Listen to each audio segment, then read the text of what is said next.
Endeudados y es aquí invitado en su carácter de secretario de Medio Ambiente, de ambiente, de la CTA de la ciudad de Buenos Aires, y es a la vez director, secretario, no sé cómo es el título, del grupo de recicladores del oeste. Sí, hay una cooperativa que se llama Recuperadores Urbanos del Oeste. Bien, con mucha trayectoria y con un trabajo grande. Pero estás viniendo de la marcha de los endeudados. Contanos un poquito cómo venía. Mirá, muy bien. La verdad que nos sorprendimos, porque además de las dos CTA, la UTEP, estaba la CGT, que la verdad que metió una linda columna, y la verdad que la sensación es que hablábamos antes de entrar, que se está rompiendo algo y que la sociedad antes tenía miedo de manifestarse y ahora está saliendo. Lo decíamos nosotros, ¿te acordás del programa anterior, Rubén? Que se nota un nuevo clima de mayor participación, de mayor movilización, de resistencia. No, entendemos, nosotros venimos de la marcha por la ley de tierras, que fue, la verdad que fue importantísima, la respuesta social. También coincidió un jueves con nosotros acá en la radio, claro, pero pudimos participar un buen rato. Está bien, y sí, fue muy buena. Nosotros, después hablemos, pero ayer se dio una marcha de las 12 cooperativas de los recicladores, con más de 5.000 compañeros, y hoy se da esto por el endeudado. ¿Eso fue marcha, fue asamblea? No, fue una marcha a la Hacienda, donde está Sanchezini, que es el que está sacando la privatización del reciclado. Pero nada, este nuevo fenómeno de los endeudados, ¿no? Nuevo fenómeno es un fenómeno que estamos todos cercanos a endeudarnos por lo cara que se volvió la vida cotidiana, ¿no? Yo no sé si vos coincidís, pero en otras crisis que hemos tenido, como la del 2000, 2001, el tema de los endeudados no era tan fuerte, ¿no? Como que acá, con la timba financiera que ha habido y que llegó al bolsillo de la gente. Y yo creo que el fenómeno de las redes y la digitalidad, claro, esto de poder sacar la billetera virtual. De la billetera virtual, Mercado Libre, todos los bancos te ofrecen. Vos entrás, claro, y lo primero que tenés un crédito preadjudicado, y además, Milei, al sacar los controles de las tasas de interés, bla, bla, bla, bueno, estás produciendo... Te dan rienda suelta. Sí, ya no les importa si sos solvente o no para tener un crédito. Pero aparte lo importante es lo que dijo él recién, sacaron los topes de las tasas de interés que se pueden cobrar. Claro. Bueno, Mercado Libre dicen 700%, una cosa... No, bueno, y ahora se está discutiendo, varios diputados y otras organizaciones sociales de la sociedad civil han presentado amparos y protestas porque la usura es inconstitucional. Claro. Entonces, y realmente es usura, no es préstamos.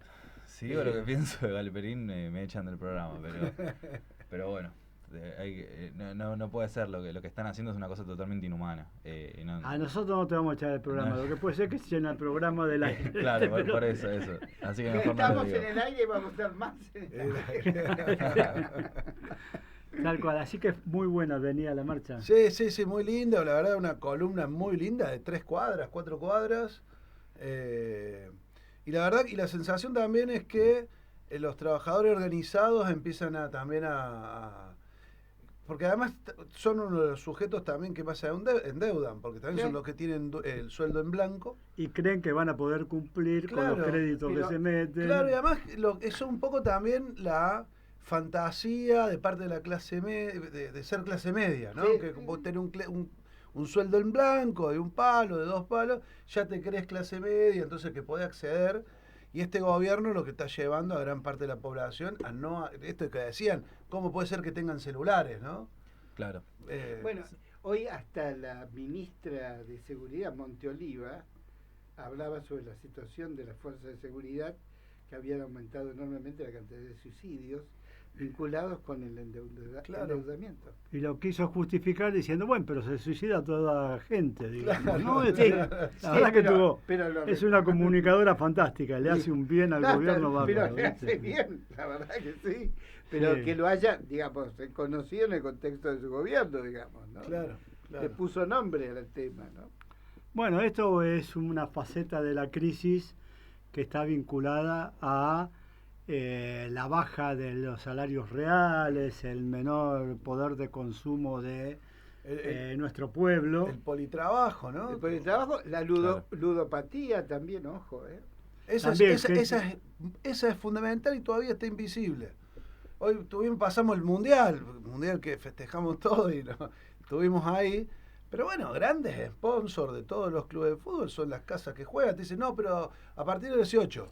Sí, además mucha hipocresía, porque por ¿No? un lado se proclama la necesidad de que los clubes sean sociales, se alberguen el deporte, el entretenimiento de niños, familias, y por otro lado la camiseta de la selección nacional, Sí, tiene una el casa sponsor puesta. principal era una casa de juego, digamos, ¿no? Claro. Y así Claro. en cada club. Sí, sí. La Yo mayoría soy- de los clubes, todos, la mayoría de los importantes son todas casas de juego.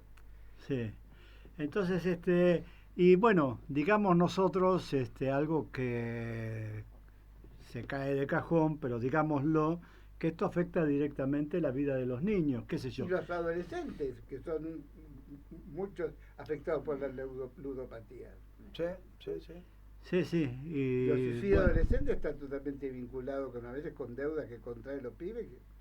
Claro, que incluso cuando fue las primeras noticias de los policías que se habían suicidado, que lo quisieron justificar justamente diciendo, no, pero bueno, se suicidó no porque tal cosa, porque tenía muchas deudas. Claro, claro. Y ahora bueno, está explotando de vuelta el tema de las deudas, entonces bueno, ¿qué va a pasar, no? tal cual.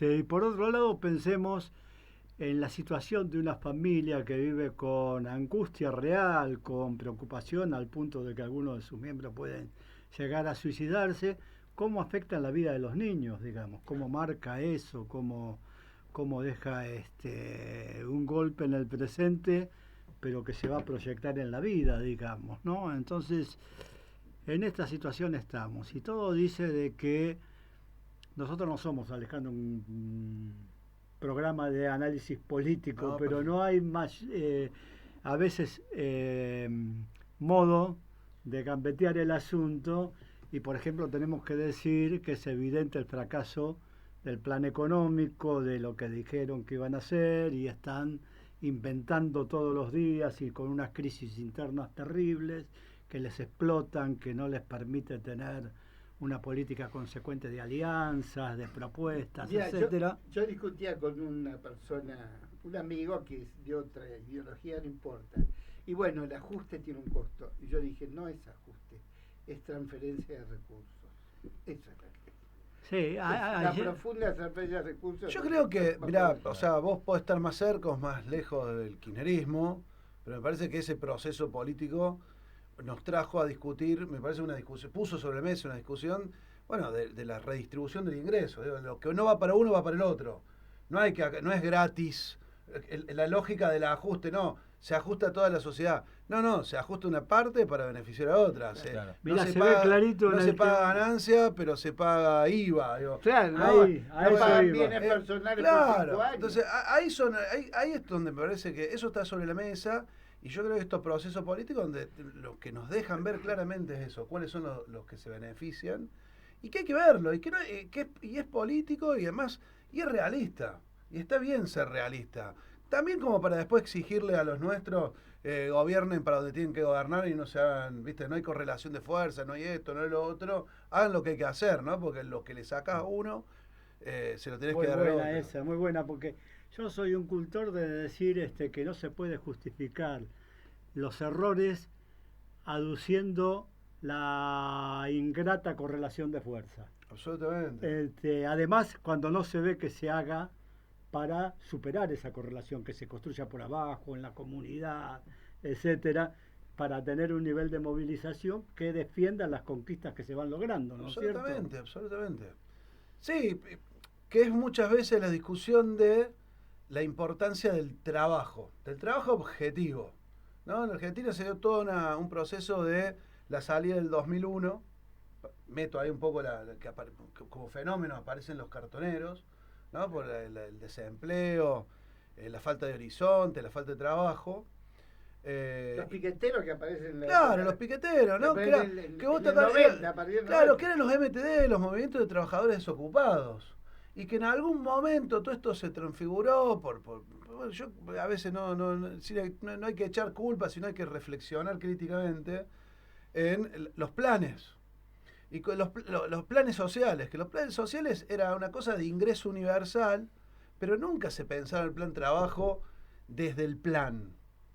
Sino decir, bueno, una asistencia universal al trabajador. Como un suplemento del trabajo. Claro, digamos, que había, pero ¿no? yo, por ejemplo, en la experiencia nuestra con los cartoneros, que para nosotros es uno de los movimientos sociales que hoy sigue vigente y la está peleando después de 30 años, es porque nosotros se configuró en la capital un sistema de trabajo.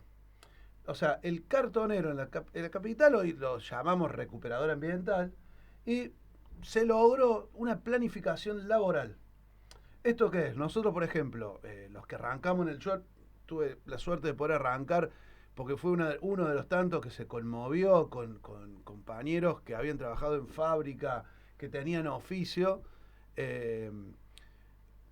habían quedado en la calle y la verdad que no se animaban a robar, entonces ¿qué salían? Con el carrito a recuperar cosas para el trueque primero. Sí, para el trueque, para intercambiar en la feria de los barrios. Entonces venían a Capital, que en Capital había un poder de consumo muy importante, lo sigue habiendo.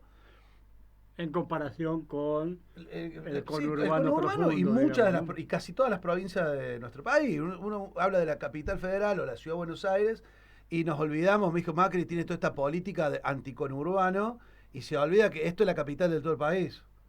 Y que acá hay 3 millones, pero vienen 3 millones más. Y que si bien hay un intendente, gobierna, acá también está el presidente. Y esta ciudad, yo vine hace ya 30 años acá, vine a estudiar, pero es la capital de todos. ¿De dónde sos vos? Córdoba. De Córdoba. Sí, el Río Cuarto, al sur. Pero es la capital de todo el país. Entonces la ciudad de Buenos Aires no se puede atribuir una riqueza porque son los porteños solamente. No, es porque es una ciudad privilegiada porque habitan, viste, las autoridades federales. Entonces esto de ser tan selectivo de quién trabaja, quién no, es un problema para analizar. Claro. Hablando de quién paga la crisis, hay 2 elementos que lo muestran claramente. Una es que ha bajado la recaudación notablemente. Y el IVA ha bajado y es el impuesto a los pobres, el impuesto que más pagan los pobres, digamos, ¿no? Eso más Entonces, la apertura, eso muestra cómo se golpea. Más la apertura indiscriminada del mercado, que hace que entre en cualquier tipo de producto, fundiendo la posibilidad de discutir un dólar barato, barato asesina cualquier tipo de industria nacional, de trabajo productivo nacional, porque discutir con el producto de un argentino con uno que trabaja de forma semi-esclava en Asia, y la verdad es que no se puede. Y con subsidios del Estado. Y con subsidios del Estado. Los chinos, que va a ser una producción de la... pero toda subsidiada por el Estado. Claro. Entonces decís, ¿cómo competís con un Estado? No, que abre indiscriminadamente para perjudicar a su población. Los cartoneros, por ejemplo, una de las influencias de la apertura indiscriminada es que bajó el precio de todos los materiales reciclables. Claro. Y entonces no hay política de reciclado o tiende a bajar toda la política de reciclado porque la papelera... A perder rentabilidad también. Y aparte, como baja la producción industrial, porque hay un mercado B, la venta de las papeles de los cartoneros a ella baja. Entonces se produce todo ese circuito. Así es.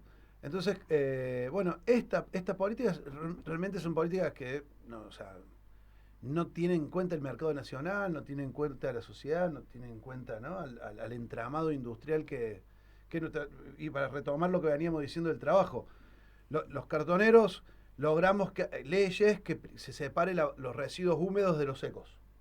O sea, lo que se separe, lo que va al SEAMSE casi sin tratamiento, con lo que tiene una posibilidad de tener un segundo uso, que nosotros decimos los secos, los residuos reciclables. Cartón, papel, aluminio, lata, chatarra, frasco, sí, vidrio, RAES, todos residuos eléctricos y electrónicos. Bueno, todos esos materiales se separó.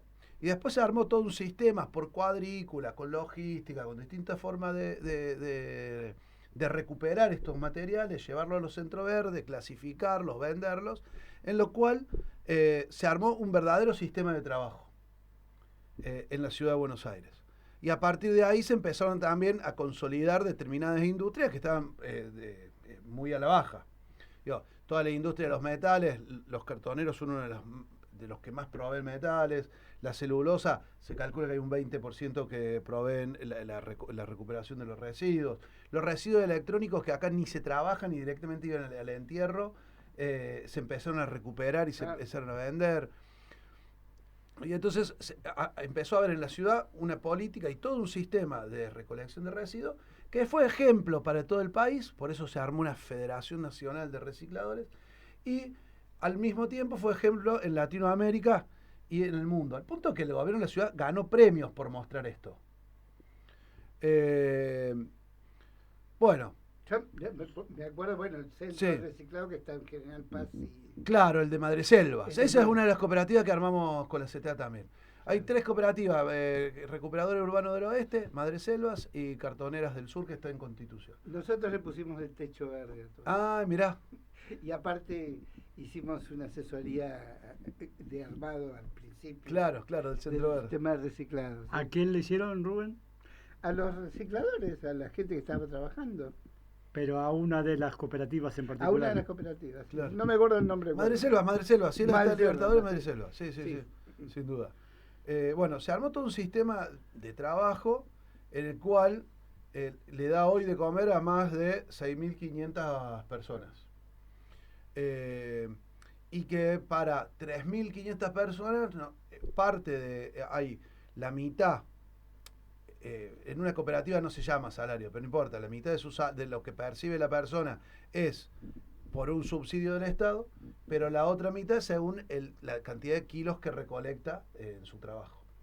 Que Con su esfuerzo que a veces son de muchas horas diarias. Claro, que lo llamamos productividad. Entonces también esto es un sistema que exige el trabajo de los compañeros. Bueno, como se fue armando toda una cosa, esto es interesante por otra cosa que vos decías, que es el exceso de planes sin prestación. Sin contraprestación. Sin Yo contraprestación. creo que es un gran debate del movimiento popular, porque, a ver, yo estoy lejos de estar en contra de los planes, porque la verdad que una pero ayuda... hay planes y planes. Claro. Por ejemplo, la asignación universal. Bueno. Nosotros siempre, en los derechos de niñez que venimos de lejos, fundamental. hemos propiciado políticas universales como la AUH. El Claro. día que salió la AUH para nosotros fue un triunfo tremendo. Por otro lado, esos índices de pobreza y esa posibilidad de evitar la explosión social que tiene el gobierno tiene que ver con sostener la AUH y la tarjeta alimentar, digamos. Sí, absolutamente. O sea, Pero, perdón, la AUCHE, discúlpame. La AUCHE aplicada absolutamente, porque en épocas anteriores exigía las vacunas. Claro, la escolaridad de los la chicos. La asistencia al colegio. La asistencia etcétera. al colegio. Hoy eso está absolutamente desmantelado, ¿no? Eso, ahora para tener la UH no necesitas tener ni la vacunación. Nada. Mirá vos, qué gobierno. No, además eso combinado con el tema de que faltan vacunas y demás, lleva a problemas de salubridad de la población y de la población infantil en particular, muy grande, de ahí la cantidad de chicos con sarampión. Bueno, ahora hoy salió justo la nueva estadística que hay un récord en sífilis. Digo, por la falta de política de salud sexual. Digo, lo que está dejando este gobierno no tiene nombre. La verdad que no tiene nombre el daño social que está haciendo. Bueno, vos decías recién sí, no perdón, le importa. lo corté, sí, disculpame. No, está bien. Entonces, se fue armando un verdadero sistema de trabajo en el cual participan estos 6.500 compañeros. Y esto está regido por leyes y por licitaciones. La licitación de los residuos secos se vence ahora, en septiembre. Se prorrogó el año pasado por un año y se vence este septiembre. ¿Qué hizo Macri con Sanchezini, que es el jefe de gabinete? Hay que privatizarlo. Macri, estamos hablando de Jorge. Jorge Macri, el intendente. Sí. El Macri de Centeno. Sí. Dice, hay que privatizarlo. Y que las empresas privadas que vengan tomen un porcentaje de recuperadores. ¿Cómo que tomen? Si quieren que tomen. Entonces sacó una licitación en la cual deja las 12 cooperativas que están trabajando hoy en la calle. En la pelota, claro. Sí, entonces a partir de ahí hace un mes que estamos tratando de negociar y empezamos todo un plan de lucha en que ayer hicimos una primera gran marcha que fuimos más de 5.500 compañeros. Qué bueno. Sí, extraordinario. Bueno, no les mandé unas fotos, unos videitos que hay lindos. Digo, por la cantidad de compañeros y de recicladores que hay, y que quedarían en la calle, literalmente, ¿no? Entonces, ¿para qué? ¿Cuál es el objeto? Me preguntan siempre, ¿y por qué hace esto? Bueno, por una cuestión de marketing verde y realmente y solamente clasista. No se bancan que un grupo de gente se haya inventado su trabajo y además sea eficiente. No, y aparte es robarles el trabajo. Esa supuesta ideología liberal de que la economía va por oferta. Esta gente inventó una oferta que antes no estaba y se la están robando. Absolutamente. Y por otro lado, estamos convencidos de lo que quieren hacer, que en el mundo ambientalista se llama greenwashing, o más, Claro. o sea, basura que se tira en un descampado, que no se vea a las afueras de los lugares. Y acá en Buenos Aires, el gobierno militar inventó esto del SEAMSE, que es un lugar donde con un poco de tratamiento se tira los residuos, se lo cubre, se le pone un manto de tierra y se ponen arriba árboles, tipo de Springfield, de los Simpsons. Claro. Y con eso se dice que es ecologismo. Después se trabaja un poco los líquidos lixiviados y el gas metano. Entonces, bueno, hace muy poco salió, que se lo mandamos al gobierno también, que el SEAMSE de José León Suárez, donde los porteños llevan su residuo al maldito conurbano, ¿sí? Si bien son todos negros que vienen a la capital, pero les tiro la basura a los negros también, ¿no? Además de estar colapsado y cada vez exige ganar terrenos para esto, es uno de los lugares que más que contaminan al sur de Latinoamérica. ¿Sí? Porque hicieron todo un estudios con estos radares que ven los distintos carbono, metano, los que hacen efecto de invernadero. Y bueno, José León Suárez salió y entonces el gobierno de la ciudad presentó una queja a la ONU y a esa universidad de por qué habían dicho eso. Y dijo, mire, dijimos todo esto porque están en los satélites, hoy se ve todo. Entonces nosotros decimos, y al punto, con la experiencia histórica, no de Argentina, del mundo, no ver en el reciclado una absoluta necesidad es ser un poco terraplanista. ¿Sí? Porque cuando nosotros enterramos papel, enterramos celulosa. El papel es materia prima, es árboles. ¿Sí? No es. Está concatenado con claro, esas cosas, digamos. Nosotros ¿no? tiramos una plaqueta, estamos tirando primero microchip, después oro, diamante, en pequeñas cantidades, pero estamos tirando, es por lo que arman las guerras, por las tierras raras, son lo que nosotros estamos enterrando acá. De hecho, China tiene experiencias de desarmar grandes basurales para recuperar todo lo que había enterrado en algún momento, como están muy necesitados de materia prima. Entonces, o sea, no ver en los residuos la materia prima y ver basuras, algo asqueroso que solamente hay que esconder, es un delirio terraplanista. Y entonces discutir muchas veces con funcionarios que bueno, ganan elecciones, pero no quiere decir que sepan lo que tiene, que es un residuo, que sepan, no sé, algo, ¿viste? Porque Claro. amo la política, no soy... No sos antipolítico. No, pero también veo que bueno, podés poner un político a gestionar residuos cuando no tiene unas más mínimas informaciones, como, no sé, un tipo que vaya a tirar un satélite, que haya estudiado sociología, no va a salir ese satélite. Y yo sociólogo, digo, pero claro. no me pongan a tirar satélite, háganme hacer otra cosa. Bueno, ponen funcionarios que no saben nada de este tipo de cosas, entonces tratan a los residuos como una cosa asquerosa, fea, que tiene feo olor. Es un fenómeno de la ultraderecha que está gobernando varios países de Latinoamérica, que ponen gente inútil al frente de ministerios, digamos, ¿no? Claro. Y no solamente de la... No, Este hay una... Sí, Siempre hay una contradicción entre técnica y política. Claro. Pero yo creo que el político habilidoso se sabe rodear de gente técnica que le dice, che, mirá, no sé, toda la problemática sanitaria y de cloacas de una ciudad, bueno, hay que tratarlas con alguien que sabe. Entonces contratan a gente que sabe. El problema del político es que se cree que sabe de todo. Claro, ¿No? Sí, Esto el que vos está decías apretado... recién sobre la cultura. Y la cultura no es el mainstream, la cultura está lleno de situaciones culturales que capital, ¿no? Está lleno, sí. Hermosas, Claro. y que, bueno, tenés que ver cómo financiar los circuitos under para que haya gente muy valiosa que pueda mostrar otra cara de la cultura. Que de hecho, perdón, aprovecho también para decir que en la última semana me enteré de 2 centros culturales que están hace 1000 años que van a cerrar ahora por culpa de esta política económica de mierda que tenemos. Sí. 2 centros culturales. Pero focalizando un poco lo que estábamos hablando, creo que la contrapata de esto es, y ahí donde tenemos que hablar inclusive de la infancia y todo eso, es la deconstrucción del ciudadano consumidor, que esa es la lógica de todo este país. Absolutamente. El ciudadano consumidor, que es el modelo que rigió en la Argentina y en el mundo fundamentalmente, que lo que hacemos es consumir, no tenemos idea qué consumimos, de dónde viene, y no, comemos y tiramos, digamos. Entonces, eso es lo que está destruyendo nuestro planeta. Bueno, el famoso... Hay que Pero es re interesante lo que decís, porque para mí hay una cosa que la economía estudió, que es el fetichismo de la mercancía, que Marx dijo, pero bueno, saquémoslo de Marx, digamos, que la mercancía, que es lo que rige la relación entre los hombres, ¿no?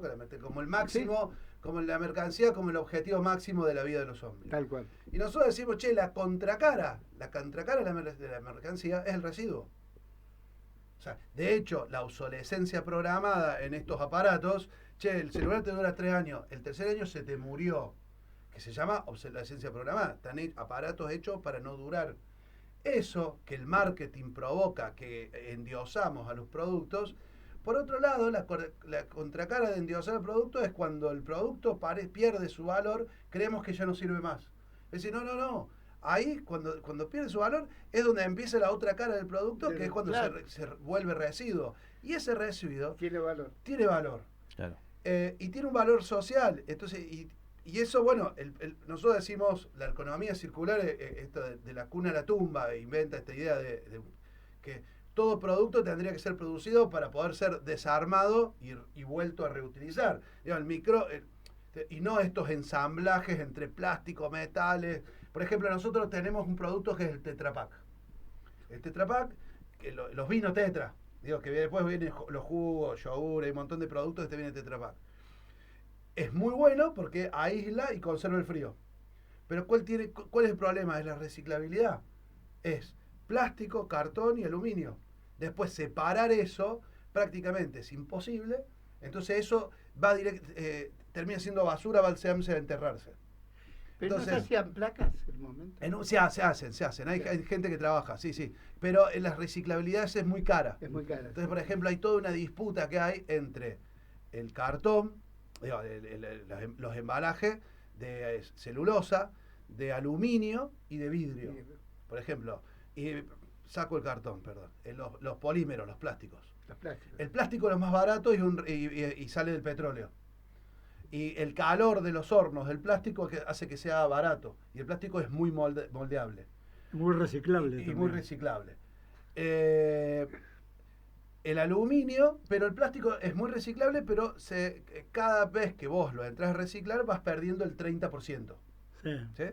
El aluminio, las latitas de cerveza, las latitas de Coca-Cola, es el 100% reciclable. Una lata la fundís 100 veces y la usás el 100% del aluminio que fundiste. Pero el horno que la funde es más caro. ¿Es más caro en su funcionamiento o en Claro, el equipamiento? El calor que utiliza el aluminio es más calor que el plástico. Igual energía. Claro, la energía que gastás para transformarlo. Igual que el vidrio. El vidrio un poco... Entonces, bueno, es la discusión de cuáles son los mejores materiales que servirían a la industria. Que sería el plástico es, según mi información, seguramente mala, como dice Jorge, ¿sí? Es muy difícil de biodegradar, entonces se encuentra en el mar, etcétera, haciendo un daño muy grande. Claro, cientos de años para degradar un poco y cientos de miles de años. Entonces, bueno, y hay toda una discusión ahí, después lo que se llama la ley, la responsabilidad extendida del productor. Es decir, si vos sos un empresario que produce en plástico y contamina medio planeta, que después, o sea, por ejemplo, porque dice el empresario que dice, te mete plástico, y después ese plástico que te metió se transforma en residuo. ¿Quién paga eso? La ciudad. El vecino, nosotros, todos. Entonces, ¿por qué ese tipo para meter este producto tendría que pagar diferenciado al otro que mete otro reciclable, otro producto que es mucho más reciclable y gastamos mucho menos en la producción de eso? A Entonces, ver, vamos a algunos hay temas. una ley que es la ley de la responsabilidad extendida del productor, que existe en gran parte del planeta, que es el empresario que contamina, se tiene que hacer cargo. Entonces, también la parte privada ayuda a recoger los residuos de las distintas ciudades. Bueno, esa parte de la Argentina nunca se la pone, ¿no? Todo lo paga el vecino, nada el empresario, que ahora nos dimos cuenta que son dioses, ¿no?, del mercado. Claro, sí. A ver, yendo al tema de esta licitación que se habla para septiembre y demás, ¿qué lucha le están dando desde las cooperativas, desde la CTA, desde...? No, mirá, nosotros, vamos a dar una pelea a muerte, porque no es que la va a dar la CTA, no es que la va a dar la Federación de Cartoneros, no es que la va a dar la institucionalidad cooperativa. Hoy las cooperativas son grupos de compañeros que trabajan, se ven todos los días la cara y están dispuestos a no perder su trabajo. Digo, porque también son muy conscientes que ellos mismos lo inventaron. Claro.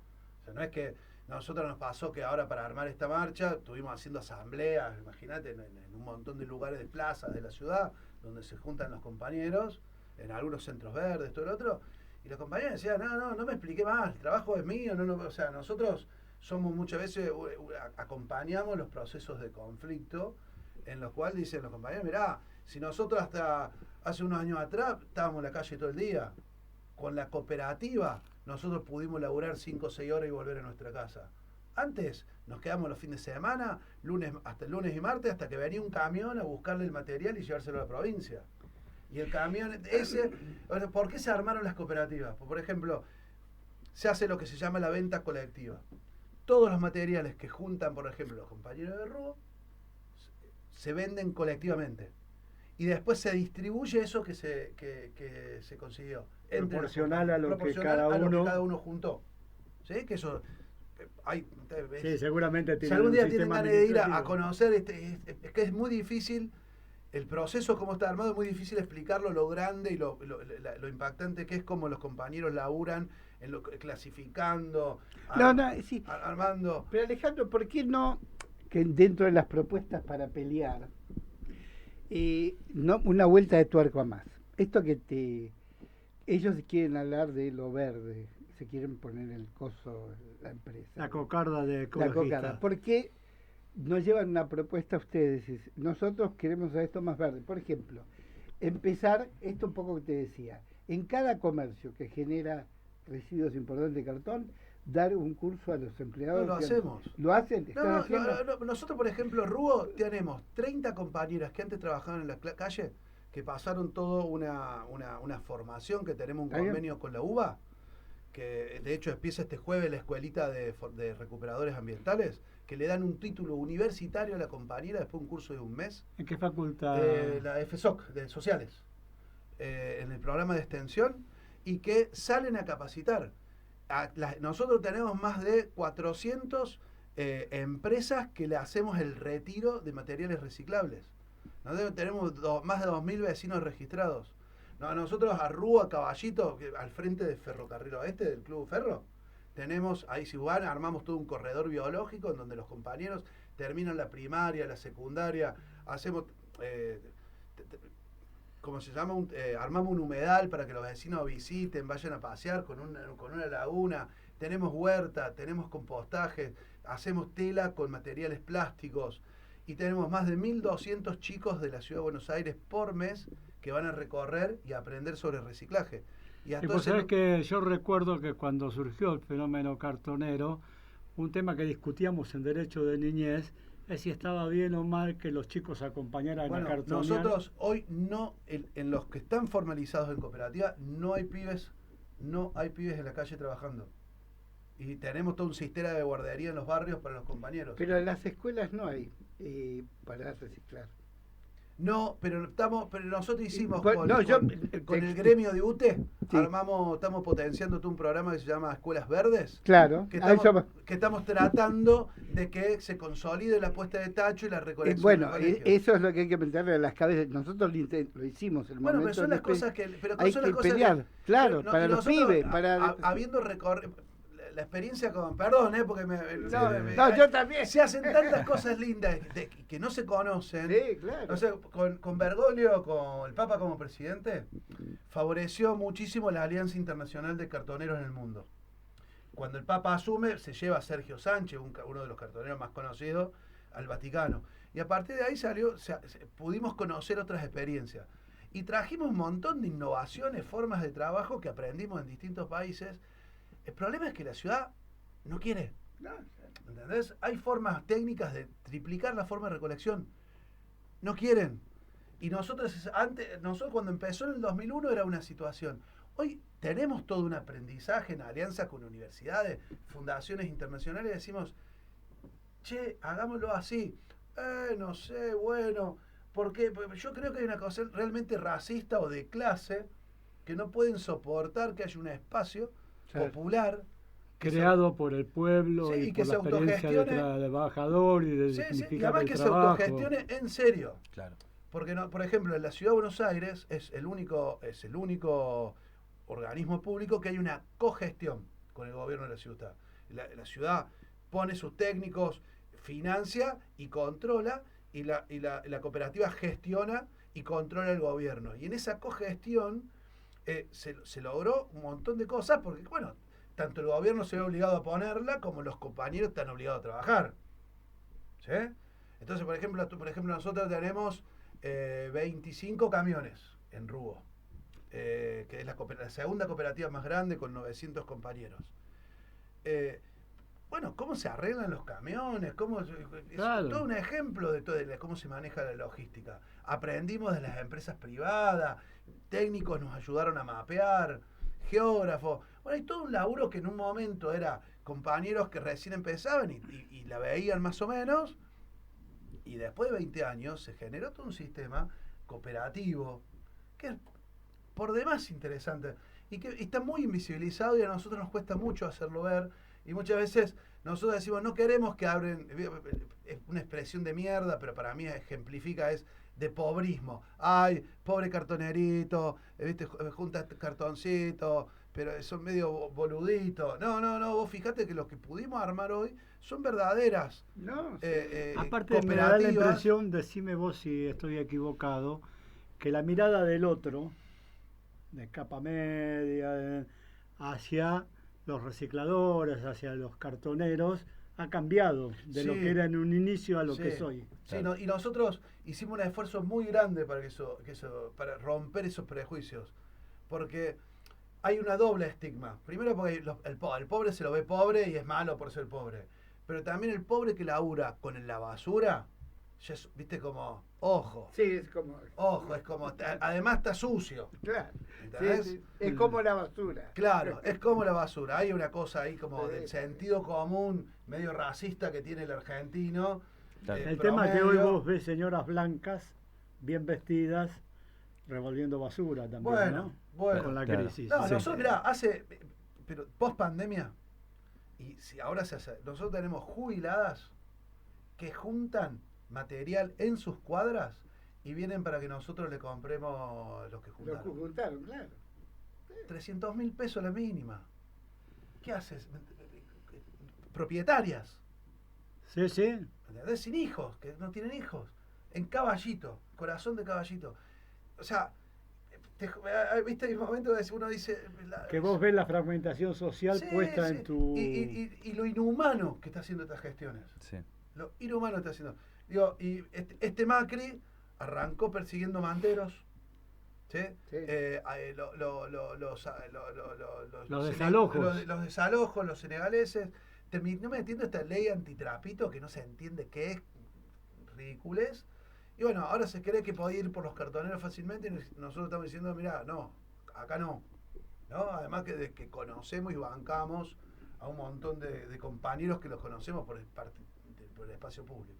Vos verás que yo levanto la vista porque voy mirando el tiempo. No, ya está. Te quisiera hacer una pregunta. Dale. Estamos muy centrados, y está bien, porque la experiencia, y vale contarlo, en la ciudad de Buenos Aires. Yo te quería preguntar por el resto del país, pero volviendo a la ciudad, en esta lucha por lograr de que este plan de licitaciones, de privatización que quiere hacer Jorge Macri, ¿están haciendo lobby con la legislatura? Sí, Defensoría con todo lo que te imaginé, estamos hablando con todos. Es importante no jugarse a una sola medida de lucha. No, estamos hablando con todos, pero con todos los espacios, y además con todos de todos los espacios políticos. Creemos que hay un consenso grande que va a tener que volver para atrás porque nadie se imagina que una ciudad no recicle nada y tampoco nadie imagina romper todo lo que costó armar porque muchos de los legisladores, más allá del palo político, en algún momento se preocuparon por el tema ambiental y van a ver qué se hace el reciclado. Nosotros en RU hemos recibido a un montón de pibes, hijos de estos tipos que después quieren privatizar por una cosa de orgánica y nos dicen, bueno, discútanlo, nosotros estamos optimistas que el gobierno se va a dar cuenta y va a volver para atrás con esta locura que... ¿Qué están haciendo? Sí, locura terraplanista, hay que decirlo así, ¿no? Porque el que piensa que está bien solamente enterrar los residuos, no sé. Aparte es contradictorio con su discurso. Está apuntando a tener un negocio para ellos también. Sí, estamos convencidos de eso. Bueno, volviendo al tema de cómo se da en otras partes del país, ¿qué nos podés reflexionar? Mirá, el modelo en capital se fue desarrollando. La política le cuesta ver la problemática de los residuos en general, porque en la ciudad de Buenos Aires y en parte conurbano, al haber tantos habitantes, haber tantos residuos, es un problema que le explota las manos. En el interior hay un problema de que hay una costumbre que está el basural a cielo abierto, que es más barato todavía. ¿Sí? Porque vos qué haces, recolectás, tirás, escondés un poco. Cuesta un montón por el signo político que sea. Pero genera disputa también, porque Ensenada, Berizo, todo eso. Sí. Pero hay movimientos en contra. Sí, pero acá en Buenos Aires, pone Córdoba, Mendoza, Santa Fe, las grandes urbes, les cuesta un montón pensar en el reciclado. Lo mismo en todo el país está lleno de compañeros que viven de lo que les sobra al otro, porque los residuos no es una invención del cartonero. El residuo existe porque hay consumo, como decía, ¿no? La contracara del consumo, el residuo. Y bueno, fuimos organizando en casi todos los países, hay cooperativas que están trabajando con mayor o menor éxito político, porque también hay gobiernos que dicen, uy, se me organizan los pobres, y mirá, es más fácil tenerlo desorganizado, ¿no? O sea, no rompan la bola, qué quieren y ese tipo de cosas. Y ahí están también los intereses de las compañías recolectoras. Además es... Te lo comento esto porque además, yo a fines de los 2000, cuando Piero fue secretario de Cultura en la provincia de Buenos Aires, armamos un programa, Construcción de una Cultura Ecológica se llamaba. Y empezamos a trabajar con 3-4 municipios, justamente que tenían basurales a cielo abierto. Y el objetivo era eliminar los basurales y reciclar la mayoría de los materiales con las ventajas que tenía la municipalidad, pero el problema eran las compañías recolectoras. Bueno, claro. Recolectoras. Cuando nosotros arrancamos los contratos. 2001, 2002, 2003, Macri, Mauricio, ¿qué decía? Che, son ladrones, porque la basura es propiedad privada del vecino hasta que la deja en la puerta de la casa. Y en la puerta de la casa empezaba a ser una propiedad privada de la empresa. Y a la empresa le pagaban por tonelada recolectada. Claro. Exactamente. Cuando se empezó a armar todo el quilombo de los cartoneros, una de las cosas que se aparte es una mirada de la corrupción también, porque si vos le sacás kilos a ellos pagarían menos, ¿no? Claro. Entonces, bueno, Macri salió a decir, estos son ladrones de la basura que si no me pagan menos, y hay tantos. Hay que sacarlos de la calle. Bueno, ahí Ibarra es cuando logramos que pase, en vez de pagar por kilo enterrado, que paguen por zona limpia. Y entonces logramos que ahí, que el cartonero sea un sujeto de la higiene urbana y deje de ser un ladrón para la empresa. Claro. Nos quedan 3 minutos. Yo te quiero hacer la siguiente pregunta. El niño hoy, el adolescente hoy, tiene una conciencia diferente al de unos años atrás sobre el tema del reciclado, de la ecología, de cómo moverse con la basura. Mirá, es que, qué sé yo, no sé, es raro. Yo creo que hay hay predisposición, porque el debate ambiental está mucho más avanzado. Hace 20 años atrás, la problemática del cartonero era más laboral y después vino la discusión ambiental. Hoy me parece que los pibes, yo tengo hijo adolescente, ¿no? Los pibes hoy ya entran en un combo, el pibe que es consciente, porque no todos los pibes son libertarios. Yo me rehúso a pensar que no todos los pibes son TikTok. Más bien cada vez menos. Hay un montón de piberíos reconscientes, muy copados, que la política no abre canales de participación. Que ese es un gran problema para todo el pibe. Dice, ¿a dónde participo? ¿A dónde puedo participar? Y eso para mí lo que falta un montón. Pero y después hay toda una parte, una población de chicos que está preocupado por el ambiente, por los residuos, por la sociedad, por el otro, que para mí Milei expresó una parte de la expresión Milei, pero yo creo que no es el todo. Bueno, yo te hago una propuesta, una descripción de una intención que es que el movimiento de derechos de infancia que agrupamos en APIABA y en alguna otra confluencia de organizaciones, hagamos un comunicado antes de septiembre que apoye de alguna manera, no va a ser determinante, pero que apoye y que además abra hacia quienes trabajan con niños y adolescentes y los adolescentes y niños mismos, apropiarse de este tema en lo posible, digamos, nos encantaría, ¿no? con una preocupación, ya eso a nosotros hoy nos suma un montón. Y lo otro que hablamos con Rubén en particular y con el resto del equipo es involucrar mucho más a este programa en el tema ambiental y ecológico, que creemos que está insuficientemente abordado dentro de los derechos de infancia. Nos encantaría, y ahí sí tenemos, nosotros tenemos compañeras que trabajan sobre cómo hacer juegos con materiales reciclables, pero te caes sentado de lo lindo que es. Sí.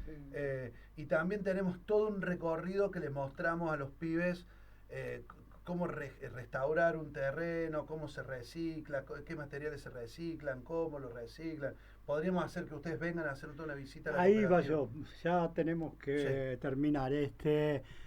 ¿Podemos programar una visita de Radio Casona con nuestro equipo? Sí, tenemos los teléfonos, nos pasamos. Para ver cómo nos enriquecemos de ustedes nosotros, para hacer mejor este programa en la parte ambiental. Perfecto. Un gusto tenerte acá. Igualmente. Gracias por alivianar tu agenda y hacerlo posible. Bueno, muchísimas gracias a ustedes.